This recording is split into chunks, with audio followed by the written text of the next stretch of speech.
and we're currently at around between 60 to 70K in MRR. This is Vasco. He's a founder who built a $60,000 per month business in just 12 months with one marketing strategy. And what's even craziest is that he used this strategy to get thousands of users without spending a dollar on marketing. I brought Vasco onto the channel to break down his playbook that helped him grow to $60,000 a month. In this episode, we'll dive into what Aaron gets wrong about marketing and getting users, his playbook on how to find the idea, build an MVP, get first 100 users and scale it. Hey everyone, my name is Vasco Monteiro. My software is called Arvo, arvow.com, and we're currently at around between 60 to 70K in MRR. Nice. Okay, could you please share more about your story and how you managed to get started? Right, it's a bit of a long story, but I guess we'll start from the beginning. I found out about SEO in 2016 by this guy called Alex Becker, which now owns a software company called Hyros. And I got into SEO. I started to rank websites for like local businesses here in Portugal where I'm from. And I built this up eventually to create like an agency, and I got a ton of clients. But then I started to get tired of dealing with clients because it's quite painful to deal with clients. And so I transitioned into freelancing. I sort of broke down my agency services into multiple individual services like improving site speed, building backlinks, creating content, into multiple gigs. And I posted them on Fiverr and Upwork and other marketplaces and started to grow. Became one of the top sellers in this new other marketplace that popped up. But eventually I found that all these marketplaces had an issue, which was a lack of transparency. You never really know what you were buying and who you were buying it from. Like all these guys hiding behind fake women's faces or logos, and like it's super weird.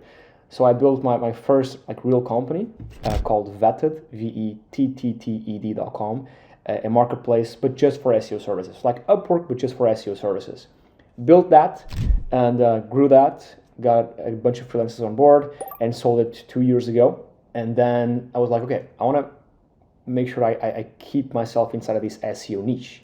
And so I thought, okay, now with AI, because AI was just popping up, now with AI, what can we build in the SEO space that leverages AI? And so we built Arvo, which at the time was called journalist.cafe, and then we rebranded to tryjournalist.com. And it was just a simple at the time, a article writer. Now it's so much more than that. Now it's like an ecosystem of tools for you to do your SEO faster. And that's where we're at the moment. 2 years and 5 months in, we're still scaling Arvo, and we'll keep on scaling it.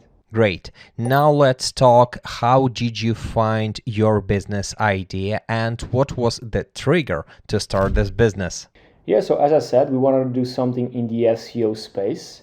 And at the time, ChatGPT was popping off, and a lot of people in the SEO space were using it to write content, right? Because you'd save so much money and time because people were paying other guys to write the content. And not only would that cost money, but also a lot of time because you had to wait for them. And so it was super natural. It wasn't anything revolutionary. I mean, at the time, Jasper was on it already, and Jasper had become like a unicorn, I think $1 billion company by the time. There was Copy AI as well. So we weren't the first. We were just, we crammed ourselves in there. Sorry to interrupt you, but can we say that your idea is just a copy of the existing services? It's not something unique, right? Yeah, nothing new. We just saw what was working and just did it something for us. In fact, like my first company, the marketplace, Vetted, it wasn't anything new, right? It was just a marketplace, just niched down for SEO services. That's great. Okay, and have you created a full product from scratch, or you created some basic MVP to test the waters? MVP all the way, because I made a mistake with my first company of building this whole marketplace with all these features and things. We spent a ton of time and money, but then when we launched, people didn't use the features. So on Journalist AI, now Arvo, we made sure to build it super lean. In fact, the very first iteration, and if you go to Wayback Machine, you can see it, it's just a little button with, you can add like your keywords for the article, the title, you hit generate, and we'd send you a TXT file to your email. So it was super raw, super crude, and then we built on top of that. MVP all the way. Nice. Okay, and how did you validate your idea? I'd say the biggest telltale of validation is money. I see a lot of people doing like wait lists and questionnaires, asking people if they're interested. But what I found is that people who say we're interested might not be. Like, interest is only measured with money, pre-orders, right? Test accounts of people actually paying money for testing. So I guess we saw validation once we started getting money in. I think we grew quite fast from 1 to 3K in MRR. And funny enough, at the time, I think between 3 and 9, we were like stagnating a bit. And we even thought about selling it. Thankfully, we didn't. But yeah, I'd say the validation came when we reached like 3K MRR. Okay, gotcha. Can we say that the best validation is create a paywall and start charging money from day one? Yes, 100%. There's a ton of softwares out there who have like free plans and $0 plans. I don't think that's smart because first you attract the wrong crowd, people who are looking for freebies, and then people aren't committing, right? If you charge like $100 up front, people who buy want to use your product and make it work because they paid so much up front.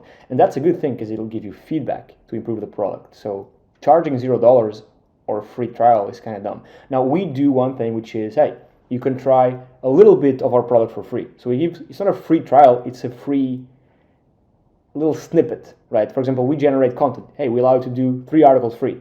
But even so, it's very limited, right? So I think it's smart that you give people a little sort of sniff of what they can do with your product, but don't go for free trials, don't go for free plans. Love that. Okay, can you tell a bit more about your business expenditures? Yeah, I'd say first thing, I think most founders' expenses come from marketing, which we are lucky enough not to run ads, but we can speak more about that later on. In terms of servers expenses, APIs, proxies, all that stuff, it's been super cheap, and it's only getting cheaper and cheaper as the tech evolves. So that wasn't really an issue. Of course, every other week we try to strive for optimizations. Just this last week, we reduced our server proxies costs from around $200 a month to around $50, which might seem small, but we want to keep on optimizing. So, but honestly, I'd say if you're an early founder, don't worry too much about those costs. Of course, you have to be profitable and you have to make money to live, but worry about making a great product, as cliche as that sounds. By the way, if you want to get more frameworks on how to start a business from real founders, real workshops on getting clients, click like and subscribe to my channel. Thanks. Okay, could you share some insights on how are you using AI in your business? Yeah, we use it everywhere. Just I think last week or whatever, Notion released a feature where you can just talk back and forth with it, because we use Notion for product management, and sometimes you have just a ton of stuff there, you have to scroll and all that. Just being able to speak with it. Slack, for example, we use Slack, and just now I think it records your huddles, your like meetings in there, and then you can ask it questions for that huddle. We use Intercom's FinAI for AI customer support. Honestly, AI just does what a human would do, just way faster and way cheaper. So if you're not using it, most likely you're spending money you shouldn't be spending and wasting time you shouldn't be wasting. So we use it anywhere we can. I don't think there's anything fancy we do with it. Customer support, project management on Slack. I mean, yeah, I don't think there's anything very fun we do with it. It's just boring internal stuff that would take us a lot of time. Now we just do it with AI a bit faster. Great, love that. Okay, now let's talk about the most interesting part. How did you manage to get your first 100 paying customers? I guess we were a bit lucky because, again, both the marketplace and Arvo were in the same SEO industry. So when I was building my very first company, I had a lot of connections in the industry. I knew a lot of agencies, I knew a lot of SEO guys. So it was easy to get some validation in. That said, I'd say the majority of the users came from YouTube. YouTube, and I say this all the time, the best way to have people pay you is for them to know, like, and trust you.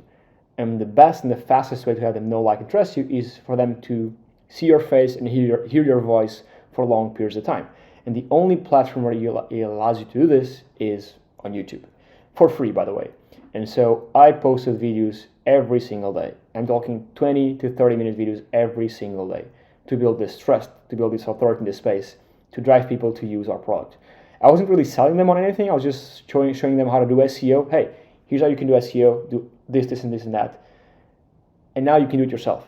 Now you can either do it manually or you can use your RAI to do it for you a bit faster. That was the whole gist of it. And it's still to this day our main user acquisition strategy, still YouTube.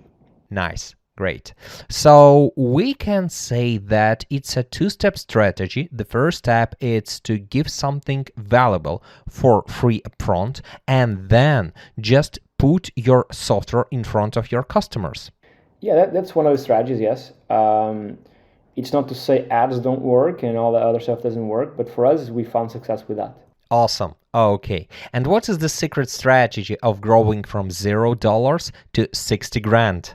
Yeah, it's hard, man, because you never know what you have to do next. So when you're at 1K MRR, right, you don't know what you have to do to go to 2K. And once you're at 2K, like it's always new territory. Like we're at around 60, 70K now. Like I don't really necessarily know what to do next. I know what I've done that worked so far, but sometimes doing more of what works doesn't really move the needle. So it's always new territory. So it's hard to answer. I guess the best tip I can give to anyone watching this is just be consistent, right? YouTube, and I've seen it over and over again, has been proven to like give us clients, and for my friends of mine, the easiest and fastest, not the fastest, but the easiest way. The fastest would be ads, but that could be unprofitable. So how we grew was just doing content marketing on YouTube in our case, creating sort of a personal brand on Twitter, okay? And once you have customers coming in, treat them like you're kings, right? Answer them, like hop on calls with them. We hop on calls with customers all the time, still until this day. Like put them onto Slack, the best one you have. Ask them for feedback. Like really take them seriously because these people are paying you. Like it's your job to satisfy them. So yeah, make a lot of noise, make more noise than your competitors, and really care about your customers. Again, I know all this sounds super cliche, and it is. But it is cliche for a reason, because it works, right? Nice. You mentioned that you're talking with all your customers like kings. Can we say that the bigger advantage that solo entrepreneurs can use is this unique personal customer support and love that big companies cannot provide? Yeah, 100%. I think in the early stages it's that. Like just the simple thing of a customer asking you for a feature and next week you have it built out, they're going to love you forever. Like it's insane. And the more you grow, the harder that is to do. But in the early stages, that's what you have to do. Because what I've noticed is that if a customer asks for something, there's like 10 or 20 who want it but didn't ask for it. Okay, let's chat about your tech stack. Yeah, so front end, we do Next.js, Tailwind and TypeScript. Back end, Node.js, and that's about it. In terms of, I mean, I'm not the technical co-founder, so I don't really know this stuff, but I know we do these ones. In terms of softwares, we use Intercom for support. We used to use MailerLite for email marketing. Now we use Customer.io. It just gives us a ton more customization. We use Notion for product management, Stripe to process payments, Slack for communication. We use PostHog for data and analytics, and we like try and test new software here and there, but that's basically the gist of it. It's most of the ones we use. Nice, great. Could you tell us how are you using analytics to give you the most valuable insights about your business? Yes, so we have a bunch of stuff we do. I'll give you one. So when you like sign up for our software, there's an onboarding questionnaire which asks you where you came from. YouTube, Twitter, Facebook, Google, SEO, whatever. And then after that, it asks you how big your company is, like multiple questions. And so we gather that data and we take it into PostHog and we build these fancy graphs which tells us, hey, listen, this month we got in 10 agencies. Last month we got in 20. Why did it decrease? Or this month we got 20 people from YouTube and 10 from LinkedIn. But last month we got 0 from LinkedIn. So why are we getting people from LinkedIn this month? What happened there? So it gives us a bunch of data of where people came from. That's just one of the things we do with PostHog is data analytics for marketing purposes. We also check stuff like product usage. So out of all our clients, how many of them are active? How many of them generated 3 articles? How many of them like use a certain feature or not? So we use it for marketing purposes as well as internal product usage for our users. Now, Could you please share an advice to our viewers on how they can start their own SaaS or AI business? I'll be realistic. It's very hard. It's very, very hard. And you're watching this interview and you scroll online, you go on YouTube, you go on Twitter, and you see everyone's successful. Everyone's richer than you, right? Just know that like the grass is always greener on the other side, right? And just know that you only see the people who tried and succeeded. You never see the people who tried. There are still trying and failed. So this is the 1% right here. I'm not bragging, it's just reality. This is the 1%. Most likely will fail. So that's the reality check. Now, that said, if you keep on trying and if you generally want to make this work for you, I genuinely believe you'll make it work. If you wake up every day and really want to make it work, right, you'll make it work. I know that's a bit generic in terms of actionable, tangible tips. If you're building a software business, if you're building a SaaS and you don't know how to code, forget low-code tools, forget all that stuff. Partner with a developer, partner with a technical co-founder, okay? Not just because it's great to have someone on your team who's technical and you do the sales and marketing, but because two people, you go so much more further when it's two of you. Because when you're feeling down, right, they pull you up, and vice versa. So I guess that's a tangible tip there in the middle of all that sad story. Now, do you know what's killing most micro SaaS and AI businesses? Information overwhelm. That's why people get stuck before they even start. But this is not even the worst part. Instead of building your actual product, you waste months setting up Stripe payments, designing landing pages, configuring emails, optimizing SEO, adding meta tags, creating sitemaps, setting up blogs, managing databases, building user auths, designing user profiles, and fixing infinitive bugs. That's why most people give up. But I've been through this pain 15 times. I spent hundreds of hours on these repetitive tasks. But I knew there had to be a better way. So I built the Micro SaaS Fast Starter Kit, a complete SaaS starter kit that helped me launch 3 successful projects making over $10,000 already. That's why I'm sharing this with you now. But here's the twist. You don't need to waste months building basic features that are already done. And you don't need to spend weeks overthinking about minimum feature set for a quick launch. 1 week with my ready-to-use infrastructure and you can start making money from your micro SaaS today. Keep in mind that you should never rely on one chick. That's why your startup is your chicks and you are the pimp. Link in the description. See you.